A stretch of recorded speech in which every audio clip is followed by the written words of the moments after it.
are. Welcome to another edition of Sales TV Live, the North American edition. Sales TV Live is meant to be an interactive experience. Please add your questions, your answers, and your insights in the comments, and we'll try to get as many on screen as possible. On today's panel, we have Alex, Andy, and myself. And we're joined by Bob Britton, the CEO and founder of Sales Enablement Sherpas. Bob, welcome. Thank you. Please tell us a little bit more about yourself and how you got here.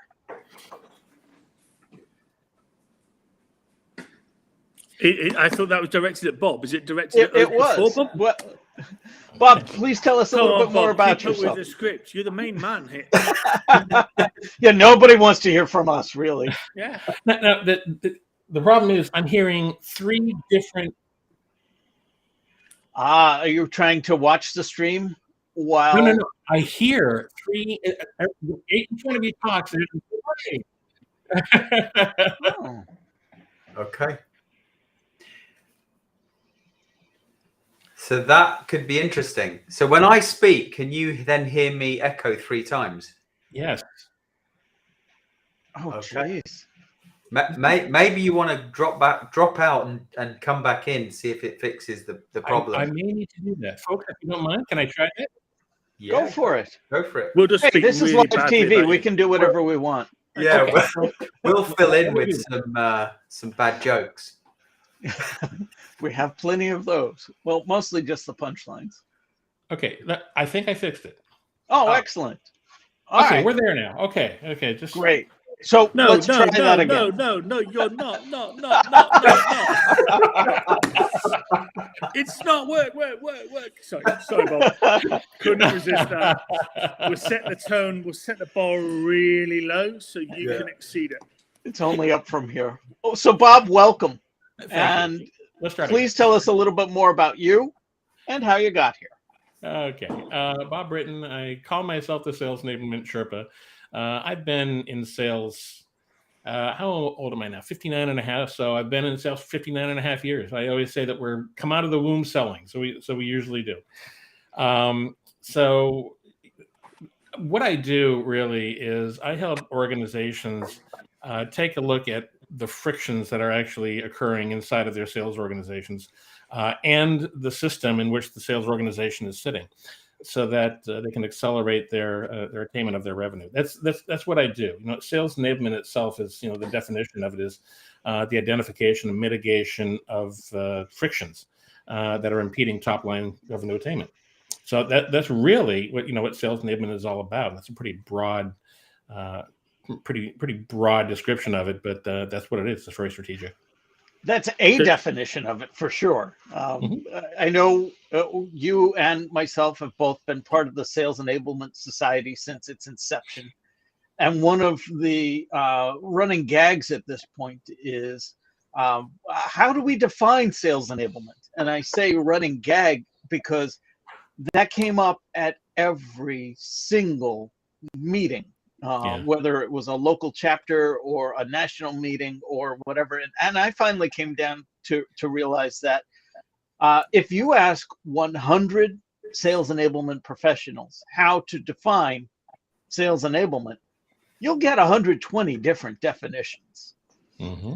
We finally, as a society, came up with a definition that is so dense and so verbose that I don't even know what it is. So, yes, Andy. Can I pull a pin and lob a hand grenade in here at this particular point? Please do. Sure. It's not the political hand grenade we were talking about in the green room. I have a real problem with sales enablement, and we've talked about this. There's people enablement and there's the number enablement, and I think everyone is confused about it. So well, we're off to a great start, aren't we? If I want to enable Alex, it's about making him and supporting him to have better knowledge and skills and behaviors, and that is not process, pricing, and platforms that a company uses. And we have got very confused about that. And I believe Most sales enablement people are hired by a company to revenue enable the company, not improve the individual. And when I look about that, I want to make Alex, if I'm going to employ someone for 2 and a bit years, I want to send that individual out a better, improved, more marketable person, more having greater brand, personal brand than when they hired me. And I think we've lost that complete mission. And I would agree. That's why. Well, let me explain to you kind of why it is that this is happening. Sales enablement as a profession has really been around since, let's call it 2010 or so, give or take a little bit. But what happened was about the mid 2015, 2016 or so, the sales training industry kind of glommed on to the title of sales enablement. And that's when things really started to go wonky. So they sort of misappropriated that term because sales training is not sales enablement. It's a part of sales enablement, but it is not sales enablement. And what happened was the C-suites became as disenchanted about their sales enablement functions as they were about their sales training functions, because they were the same now as far as they were concerned. So if you notice, Gartner and Forrester both came up with this term called revenue enablement. So what they're trying to do is they're really trying to, once again, bring the more strategic aspects of sales enablement back into the scene here. It's just because of the nature of it. It went from being very strategic to tactical, and now we're trying to get it back to strategic. And I don't blame you, Andy, for being a little bit confused about the whole thing. But in terms of what we're trying to do here, if you take a look at like Deming, okay, Edwards Deming, he says you put a good person into a bad system, the bad system is going to win every time. Okay, completely and that is exactly what's happening right now. There's an awful lot of focus on the individual, but any gains that you get there are short-lived because we're not at the same time trying to fix the system that those individuals are living within. And there's an entire ecosphere that actually interacts with the sales organization that really does, the random acts of enablement tend to really screw things up as compared to a more coordinated approach to enablement. And I love that, Rob and Bob. We talked about. Okay, sorry, and I do love it because I lived in 2 big American organizations, GE and Sun Microsystems, and you talk about frictions. And the moment you said that, I did seriously want to come out with a gag. But this is a serious point because I felt between 2 big organizations, I was the oil in the San Andreas fault. And I love what you said there, and I truly do. But what I'd love to see is, okay, stop putting the sales individual in the organizational problem. Fix your organizational problems, and then enhance and help the individual enhance their own personal brand. And we seem to have this washing machine effect of, well, actually, we'll lob it all in there and see what comes out. And the reason we talk about this, we've talked about this in a couple of episodes, is you pick any 2 organizations, Bob, and I'd love your opinion on this. And fundamentally, both of them have got a corporate brand. But when the salespeople pitch up from each organization to the same customer, it's not the corporate brand that wins through, it's the personal brand of the individual that wins through. But very, very, very little is done to understand the professionalism of the personal brand of the individual. And what I'd like to get is your understanding of how do we kind of separate the 2 streams and let's sort the corporate problem out, and let's help the individual enhance their own brand. And if they don't want to enhance their own brand, well, they probably don't want to be in the corporate brand. They need to be somewhere else. So how the hell do you do that? First of all, you have to make sure that they have an understanding that they're pretty much the closest thing in the company that they're going to come to as far as an individual contractor, an independent contractor. So sellers really, if you think about it, are the most independent people in the company. Once they start talking to a customer, all bets are off. They are doing their own thing. They're also the boundary function between the company and the rest of the world. Yep. So what ends up happening is a seller will get in there and they'll start to talk, but they haven't done all the homework. They haven't been guided as to what it takes to present yourself professionally.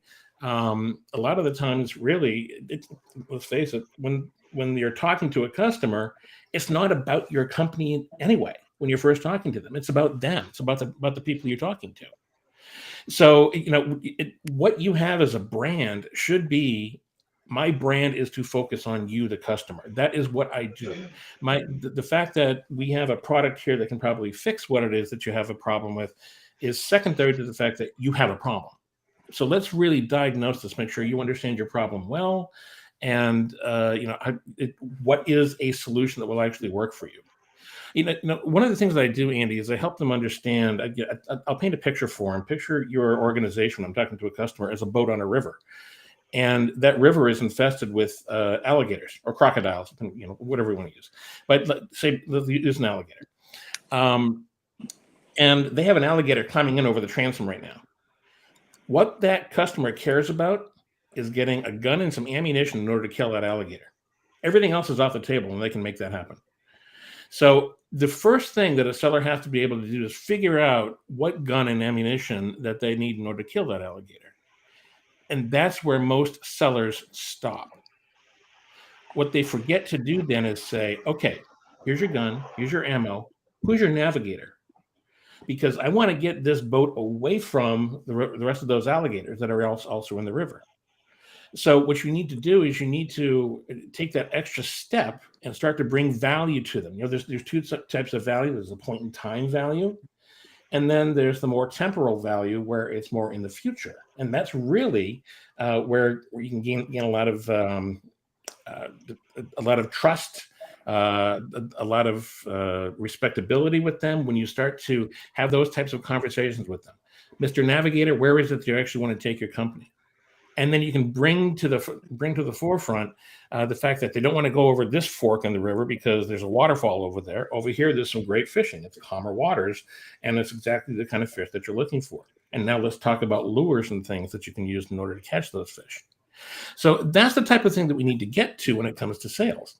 But the brand of the seller that's trying to do it, the brand of the seller is almost irrelevant at first.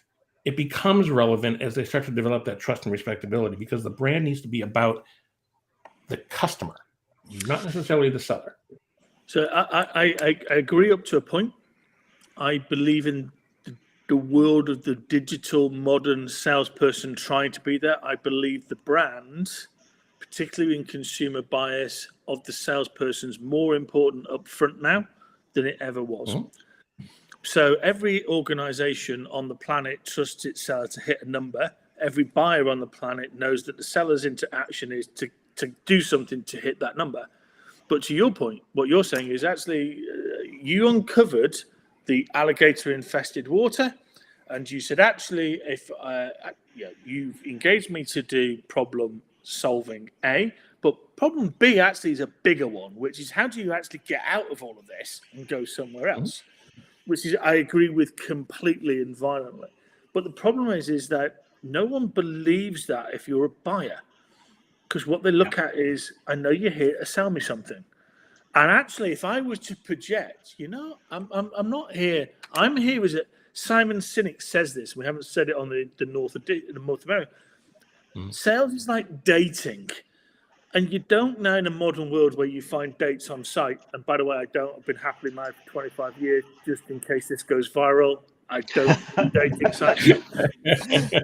However, that's the point. You look for those markers of trust and everything. And I do believe now the time is for sales enablement functions to go, how do I enhance the personal brand of those that want their personal brand to be enhanced to do that? And I just want to add, Samantha Williams adds to this as well. Problem analysis isn't a skill set that is ascribed to salespeople. And that's something that we were touching on a little bit as well. So I just wanted to add that to the mix as we're talking about this. It's brilliant. It's brilliant. And the other thing is, so, it's great. I'll go you one better, Andy.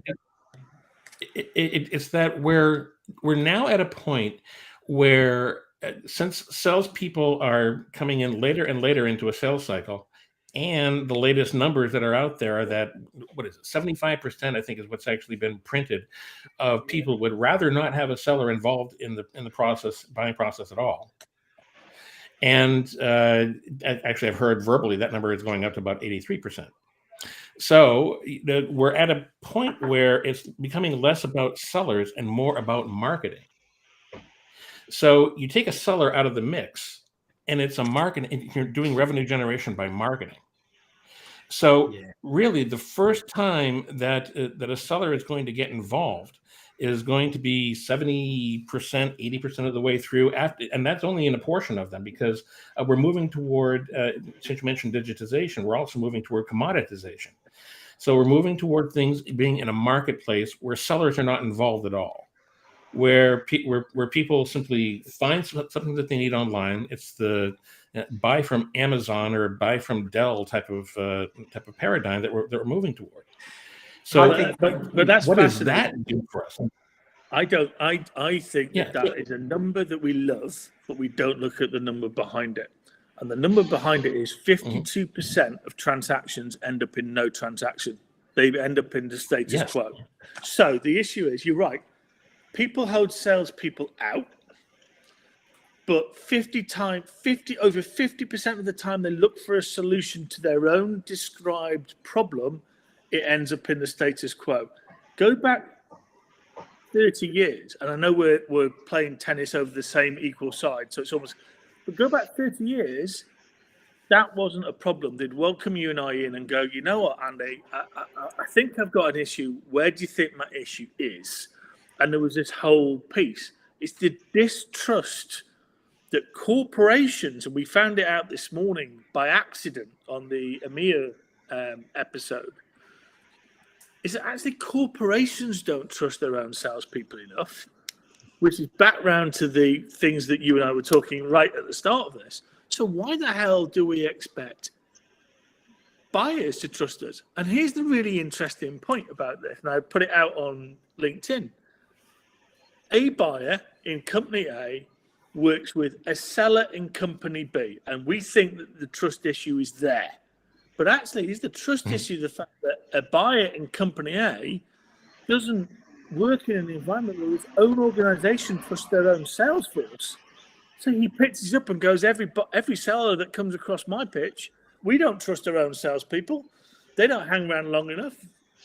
So why would I trust anyone in my supply chain? And actually, here's the bit in SalesTV which I'm really interested in, is that why don't we embrace our salespeople as the most fundamental, as you said, the boundary spanners, and love them more, give them personal branding more, help them be more brilliant, and don't say it's about the number. The number is clearly important, but the number comes as a consequence of lots of other stuff, but we just treat everybody as a number carrier. Yeah, so numbers, I always say that numbers are a barometer of how everything else is going. And they're the laggingest indicator that you have. So there's an awful lot of stuff that goes into that number, and you really have to focus on the leading behaviors before you get to the lagging indicators. So the interesting thing here is that when it comes to the branding, because salespeople have a bad reputation in the first place when we come into it. We already have two strikes against us, to use American baseball terminology. We have two strikes against us coming into the game. And the first thing is it's going to be a confrontation between the seller and the buyer. That's just a given almost every single time that we come into the field. Yes, I agree that maybe we ought to be called ambassadors instead of salesmen, right? That would certainly help our reputation a little bit if we called ourselves something other than salesmen. Not if everyone did it, though. True. If everyone's doing it, then nobody's doing it, right? Yeah. So, the issue is that how do we improve the way that we behave with them so they want to work with us? Seasoned sellers, we understand that it takes that relationship building, and it takes a lot of listening in order to make that happen. But you don't necessarily start in sales that way. You start in sales trying to learn. You start in sales trying to show how smart you are. You start in sales with a lot of IQ. And that's typically what's happening when sellers are selling. They're selling like just straight left brain data, and that's what they're giving.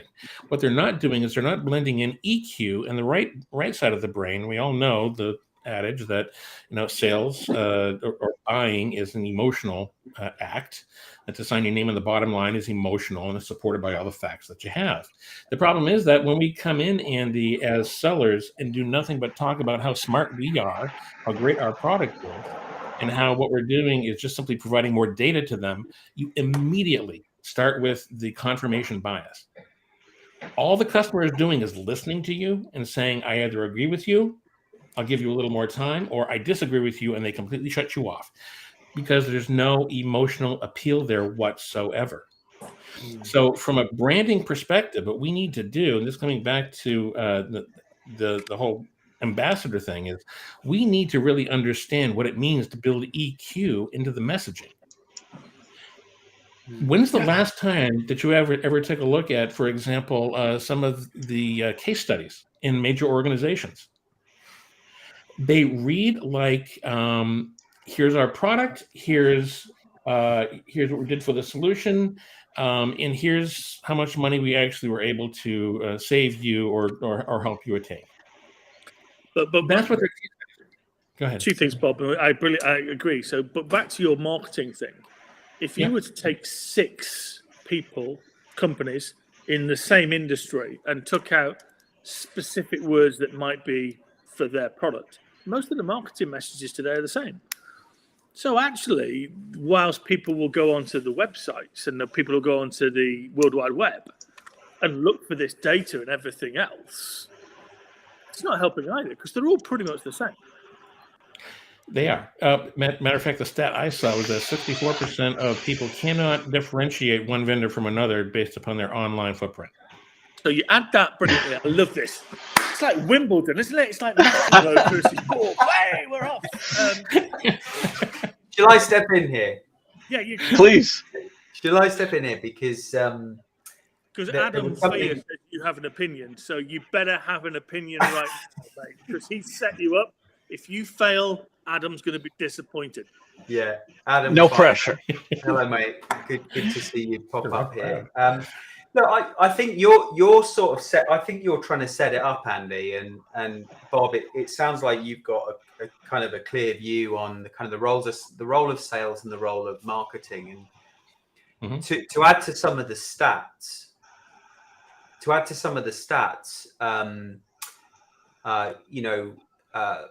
website, vendor websites are no longer trusted like they used to be by buyers, according to Trust Radius. Vendor blogs and articles that are written and white papers that were once the carrot, to grab the lead, are no longer trusted in the way that they used to be. And buyers are turning to communities and their friends and their colleagues to get advice on, who they should talk to about solving their problem. And so I do think that marketing as a function, B2B marketing as a function, doesn't work like it used to. This traditional funnel is getting narrower and narrower, no matter how cleverer marketers become. And so I think the pendulum shifts towards the seller, and not just the seller, but others within an organization, to build those relationships, to activate their networks on social media and digitally, to develop their personal brands, as Andy was talking about, in order to attract those buyers, the target audience, towards the brand. The problem is they don't get the at-bats to do that. So you have to interact with them in order to be able to do that, right? Coming back to the messaging aspect of it, though, and the funnel, product puts out an idea of what it is, that their concept of what the market wants. Marketing then grabs what product says and says, okay, let's see if we can't fine tune it for a vertical and a sub vertical, and then they bring it down to the level of persona. they start marketing is really geared towards selling to things like, the CEO of this, the director of that. That's really where the messaging is actually geared when it comes to marketing. And when sales gets a hold of it, that's when they start to personalize it down to the individual. So that funnel is where the seller itself is taking that messaging and making it personal, right to the person. The problem is that as sellers are removed, the onus of personalizing that message is now shifting over to marketing. Marketing doesn't know how to do that. Not well, anyway. Or most of them don't. I shouldn't say broad terms, but most marketers do not understand what it means to sell. So the problem is, how are they going to make something personal, a message personal, without ever knowing who the person is on the other side? Yeah. Think what's going to happen here. What's going to wind up happening here, Alex, is it's going to drive the cost of customer acquisition through the roof, because now they're going to have to go and look at some company that's aggregating this person's individual online footprint to try and build what this person might be like online, and that's rather than actually talking with a person. Yeah, but that's okay though, because no, it's not. That's not a problem, because AI is on the way. It's going to save us all. That's figured out. I, for one, look forward to the day that the AI robots take over, and I look forward to serving them. We're all fantasizing about a world where humans exist. Nobody exists anymore apart from the data people who build AI, and then the rest of the world just deals in and out. It'd be like 3 people on the planet. Yeah. The difference between sales and marketing, in my view, is the direction of conversation. Marketing is a one-way conversation only. They don't listen. They don't get feedback. They certainly don't on a one-to-one exchange. Whereas sales, that's all they can do, is have that two-way exchange. So it's one thing to have marketing broadcast a message, even broadcast it to the individual. There's never anything reciprocal. Well, I think once you become reciprocal, you're not marketing anymore. You're sales. Yeah, I think. Well, you're human. Yeah, well, that too. But no. I mean, but I'm trying to add a light-hearted little thing about this, and it's brilliant that we're in the North American episode and we have a Britain. I love that. If we can find more of those, but let's be kind of semi-quick. Every decision we make as human beings is based on emotion. It doesn't stop when you walk through your company headquarters or your corporate, and then you justify it or try and justify it with fact. And that's not going to disappear with technology. That's right. Because if you then look at, we've all talked about it, and I know Tim's not on it because he's that, but we talk about this. And I've followed Matt for a long, long time, and I think he's a guest on the Northern American episode pretty soon. Yeah. And this is not a jolt, but it's like the data as an academic that they have gone and looked at is off the chart. There is no academic ever that has been able to gather the data points that the jolt effect Matt and Ted did. I think they proved the model by listening to, with technology, 8,300 calls, and they then proved out the model with 2.3 million. And we're in a world where we fear fucking up. I'd put the fucking up in there to kind of going to Americanize it and kind of who knows where Andy's going to go. But that's the point, isn't it? We all fear failure, and therefore in this world we don't make decisions anymore, and that's the problem. It doesn't matter about marketing or selling. We just are crippled by and even as sellers we do it. Let's be honest, as salespeople buying anything, we just go, "Oh, is that a good decision? Is that a bad decision? Is there any more data points?" If I have to go and justify this to my wife, which I have to do on a lot of buying decisions, why? I mean, I know Alex has to justify a lot to his wife, like why she should mow the lawn. Yeah. Thanks, Andy. No problem. Previous episode, by the way. No problem. Yeah, and even Matt and Ted talk about the importance of salespeople developing one's personal brand. Yeah. I mean, personally, I think that is going to be the differentiator in the future, if it isn't already today. Is a salesperson's ability to share their values and beliefs, and that being the thing that differentiates them, as opposed to the sales message that they've tailored to the nth degree, because everyone's doing that now. Yeah, I mean, go back to your first sales job, wasn't it? And love that you're actually Jacqueline is just Jackie. Sorry, I don't know you informally enough maybe to call you Jackie, but there you go. Yeah. And what I want to know, Jackie, if you could put it in there, did he buy the freaking lawnmower? Yeah. Yeah, you can answer that, Jackie. I want to bring up Connor's comment because I don't hear this enough at home. Rob has it, as in Rob is right.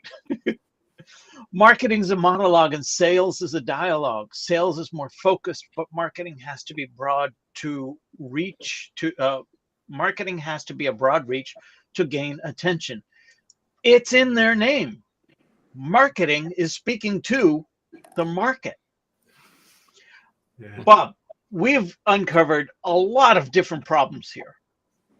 What are a few things that sales organizations can implement right now to start addressing some of the issues they're having when it comes to hitting their revenue goals? Over to you, Bob. No pressure. So I would say, first of all, the age-old problem of bridging that gap between sales and marketing, that's not going away anytime soon. We have to bridge that first. It's not getting solved anytime soon either, is it, Bob? Probably not, except now what's really interesting, what's happening in the marketing shift is that now they are a source of revenue. They are now on the hook to bring in X dollars into a company in a lot of organizations. It used to be just sales. All thing would funnel through sales. Now, an awful lot of stuff is funneling through marketing. So marketing now understands some of the pain, some of the pressure that sales is under. So there's actually some union there, misery loves company. So I think that actually might help a little bit in terms of bridging that gap a little bit. So that's one thing. The other thing is to make sure that when marketing develops a storyline or a message that needs to go in, they need to be working with sales to understand what types of emotions need to be built into it, because they don't do emotion well. Marketing doesn't. Okay. So what they need to do is they need to understand when they hand a message off to the client and the seller comes along, they need to pick up that ball that marketing just laid down and carry that emotion forward. But the emotion has to be there in the first place, right? So that's one of the things that needs to happen there. Something else that we can do is take a look at selling by teams rather than as individuals. And the reason I mention this is because when it comes to complex sales, the number of decision makers in those chains has grown from what is it when we used to, all of us start selling, like 3 or 4 people will probably make a decision. Nowadays, it's up to 10, 11, 12, 13, who knows what, as far as the people. What is the probability of that one seller being able to resonate with each person in that decision-making chain? Yeah. The days of the Renaissance seller are gone, guys. Yeah, I think that's a good one.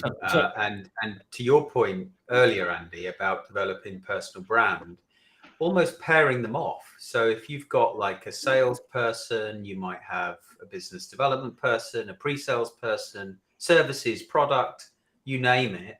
They're all developing their personal brands and looking for the relevant stakeholders on the buyer's side to build relationships with. Yeah, I did some work with a global company recently, and it was all about customer centricity. But I then did some work with a office supplies organization, and so let me connect it to the office supplies organization. Their senior management team was like, well, what makes your salesperson different from your competitors? Because you've both got a corporate brand, and your marketing, to your point, Bob, your marketing people are out there creating all kinds of wonderful widgets and God knows what to create your corporate brand.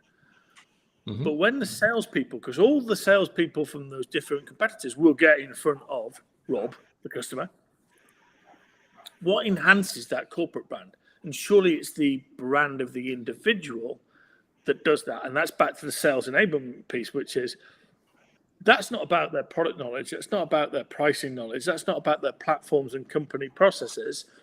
That's about them. How did they? Simon said, it's like, how did they show up as the consummate professional who cares about them, understands their pain points, goes on and does all of those other things? And so that's that first point, which is we don't understand that salespeople's brand needs to be developed, and therefore, how did they develop the corporate brand and move it forward? And when we then, to your point, Alex, kind of delve into all the other aspects, it's about professionalism. And what we don't seem to think as a world of sales leaders and corporations, that buyers have completely and utterly changed. They're not the buyers that we grew up with 30 odd years ago. They're looking for all the consumerism points that come along. They're looking for all the traits of trust. They're looking for stuff, and we've missed it. We've missed the diversity and inclusivity piece, where 40 to 50% of buyers are female and young. And we're still dealing with, and it comes back to right at the start, a CEO and the board are going, well, let's just crank it harder. That's what we've done for the last 40 years. It's like, you do that for the next 10, you'll be out of business. So Andy, I'm really glad you brought up the term customer centricity. Here's a test everyone can do. You ask what we can do right now. Here's a test that you can do right now. Gather your sales people together, put them into teams, however you want to do it, and sit them down and say, I want you to list out your top 5 clients. Make a big deal of it. Say that, I want to know what the product is, what the ARR is, what the TCV is, rank them, as to where they are. And I want to know who your top 5 clients are. Have them read that list back to you after you've given them 5 minutes to think about it. They won't do it. I will almost guarantee that what you're going to hear is Johnson & Johnson, BAE, Boeing. It's like, okay, time out, guys, time out. Who's your client? A light bulb may go off, and then they'll say, oh, well, it's the VP of this, it's the CEO of that. Time out. Who's the client? Who's the person on the other side that you're actually talking to? A company doesn't sign. A persona doesn't sign. A person signs. Your client is a person. And when you start talking about deals with people instead of as some amorphous company or persona, the whole thing shifts. The whole culture shifts. The whole attention to what they're paying attention to shifts. That is something that you can do immediately, but you have to carry that through. Frontline sales leaders do it with their sellers, and then the frontline sales leaders do it with their CRO. The CRO does it with the C-suite, and before you know it, you have an entire organization that's starting to talk about not Boeing, but Steve Wynn over in Boeing. Okay, so that is how you start to drive that shift. But until you start to do that, it's never going to happen, because it still is always at the head, up in the C-suite, about numbers, not about people. That I have to say, Bob, and I mean this sincerely, is a seismic shift in the conversation, and I completely and utterly support that. Yeah, and so does Conrad Slater, by the way. But that's exactly right. But then doesn't this come back to we talk about it's humanity? Actually, someone's got to go in there and go, yeah, it's not Boeing, it's that person, that person, that person, and that person. And how do we map our skills and our relationships onto those people? Yep. And in a world where it's hard for one person to do that, which is why we need the team approach. So because everybody has a different personality. But you know what happens, Andy, is that nobody or I shouldn't say nobody, very few people take the time to really figure out who it is that they actually have at their disposal as far as the team is concerned. They don't assess their people to find out what their competencies are. They don't do any kind of a test to say, okay, this person is, let's do disc 3. This person is a C. They're going to probably resonate best with another C. This person is an S, probably going to resonate best with another S. So how do we figure that out? How do we match up person with person at the emotional level? Until they start giving that credence to it, it's not going to change. Yeah. So I think that could be a good challenge for this week, Andy. If we ask the community, do you know? Have you thought about your top 5 clients from an individual perspective, not a brand perspective? Last week we had a challenge, which was when we had Tech Lubiertz on. How many contacts are you connected to on LinkedIn in each of your target accounts? So we were thinking along the lines of what you're describing there, Bob, and we used the term multi-threading. I don't know if that's a term you would also use, or for some reason you don't. But I think what you were describing is multi-threading, if I understand the definition of multi-threading. From a computing standpoint, yeah, I got it. Yeah. Yeah. We asked the audience how many contacts are you connected to on LinkedIn in each of your target accounts, and so 33% said less than 5. 0% said between 5 and 15, and interestingly, 67% said more than 15. I'm connected to more than 15 stakeholders within my target accounts. Now, I don't think we had enough votes in order to have a good base of analysis, but interesting nonetheless. But if you guys are happy, I'm happy to create that poll to ask the audience following this call. Yeah, I'd like Bob's input on that, because I think there's a bit to pause just back, because I think there's some stuff there which we need to unpack and potentially jump on another call to not give IP away, because Bob's got a living in the company, but to just unpack that a little bit more and around that customer centricity and test people's view. Then we can get it out to the universities and the various companies in the US and invite Bob back to look at that with someone like an Adam Rapp. Andy, that's a great segue. Bob, let me ask you this. You have a book coming out soon, correct? Hopefully I can get it out there, yeah. You want to tell us a little bit about that, and maybe we can bring you back to help promote that and explore this topic a little bit more. Sure. So the premise of the book is that while an awful lot has changed in sales, the basics have not, and they never will. It's called the title of the book is called The Third Oldest Profession, and what it is the fact that while we may consume information differently, while technology is taking off at lightning speed, the fact of the matter is we still cognate and we still think and process information the same way as Julius Caesar did when he was walking the forum.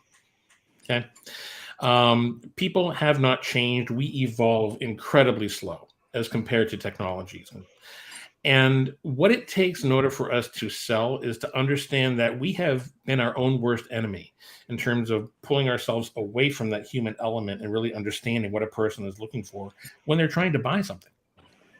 So what I do is I unpack it. I take a look at a very brief history of how we kind of got to where we are today. And then I give some hints and tips as to what we can do to start to get there. And one of them happens to be what I just mentioned. Are you married, Bob? Yes. Okay, that's not an option then, because I was supposed. Where were you going with that? Well, I've resisted on the fact that Alex looked like he could be the next president of the Spanish FA based on his personas and everyone else, and the fact that he's out. But actually, on a serious note to end, because I know I'm going to get shit. But that's it. You are spot on. Technology's evolved the speed, but the actual core is about two human beings and then other human beings connecting and agreeing it's right. And I couldn't applaud that end more. Thank you so much for that. And we should take a little bit of time, if you can, to kind of put some data research out there, ask some questions, and when that comes out, I think we do need to kind of really amplify that, because if we don't, we're all going to be in the technology trap and the stress trap and everything else that brings out, and we're going to keep going around the destiny down into just to hell. And we need to bring this whole thing back up to, it's a great profession, drives the global economy, drives national economies and GDPs, and drives lots of good things. Another great conversation. Bob, thank you so much. To those in the audience that participated, thank you. You can continue this conversation in the SalesTV group on our LinkedIn group page. And Bob, as I said, the door is always open. We would love to have you back to explore that idea a little bit further, especially as you're getting close to launching a book, or even absent launching the book. Anytime you're looking to just come on and share your thoughts, thank you. You are most definitely welcome anytime. I appreciate the platform, guys. Thank you very much. On behalf of myself, Andy, Alex, our audience, Bob, this has been another edition of SalesTV Live, the North American edition. I want to thank you, and we'll see you next week.